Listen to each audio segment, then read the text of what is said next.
Hello everybody. This will be the second part of the making diorama. Pretty much just tip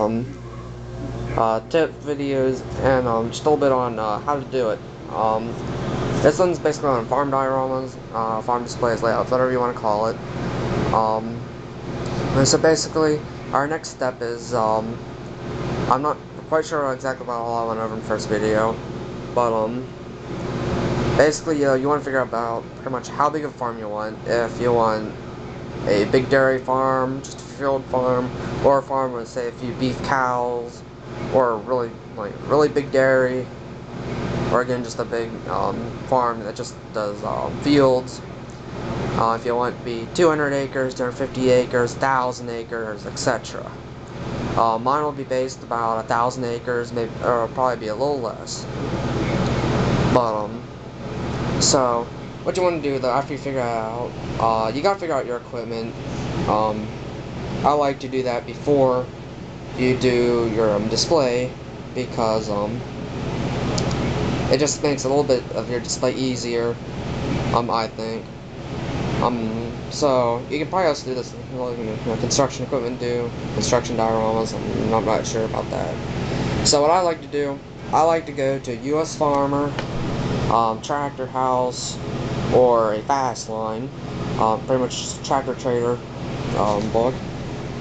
Any year is fine, or don't need brand spanking new. You also gotta think in kind of real farm terms, a financial status, pretty much what your equipment will be. If you have a 250 acre farm, you're probably not going to have all brand new equipment, so you're going to think a little bit old. 1,000 acre farm, you're going to have a little bit old, a little bit new. If you have a really big farm, I've noticed they have mostly new equipment. So it's about 1,000 acres, they'll be half and half. So I just like to do is just go through and look through the magazine, just to see what kind of equipment about the size of your farm. Usually you got a good idea. I have a good idea. In fact, I already think I have my equipment lined out pretty much already and everything.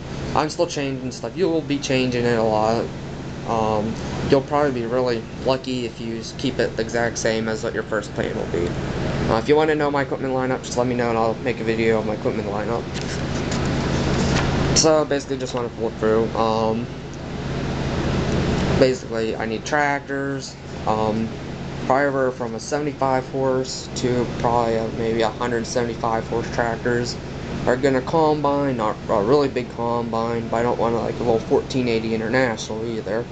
It would work, but it'd be a lot of hours and probably hurt the financial status if I was, in real farm.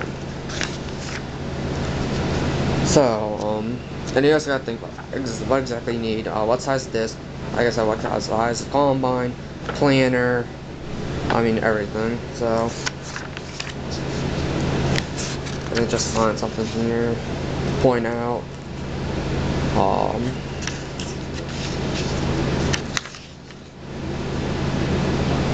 Kind of hard for me since I already kind of have mine planned out already, so.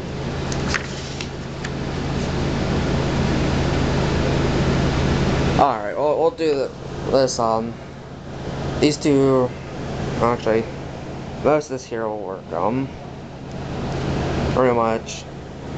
The 8160 would be a good tractor for pulling a good sized disc, maybe even a ball tripper, cultivator. Be a nice tractor for doing stuff like that on the farm. It also be good for pulling grain cart and gravity wagons. Probably more for a grain cart, unless you're doing gravity wagons, or a little bit of both.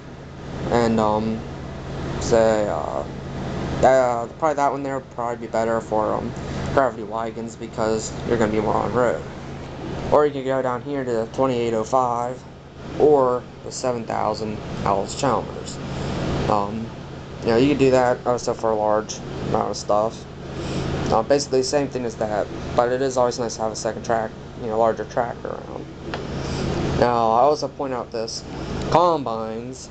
Most of these are fairly large, 9690, and then but these two here, 9690s. Probably could get away with it, but it may be a little bit large for my needs. I come over here to a 8780, which I've noticed a lot of farms now are running these because there you can run pretty much a 25-foot head with them, and I think up to an 8-row corn head. So fairly large, do what you need to. So right there is a good size. Now you also got to think about what you can get in models. Now I know I can get a 2805, Allis-Chalmers 7000, or an 8160 and 164 scale. Now if we come over here to 9690 and 8780 combines, they don't make those in 164 scale. You could probably get away with the 8780 by modifying an Earl 8680. So you gotta think, and pretty much what you're customizing, basically your let me think here, capabilities is. Alright, so I think that'll be about it for this video. Guys got any questions? Like I said, just post below. Need a little bit more info on like this, just let me know. So yeah, that's about it. And like I said, watch for next video. Thanks, guys.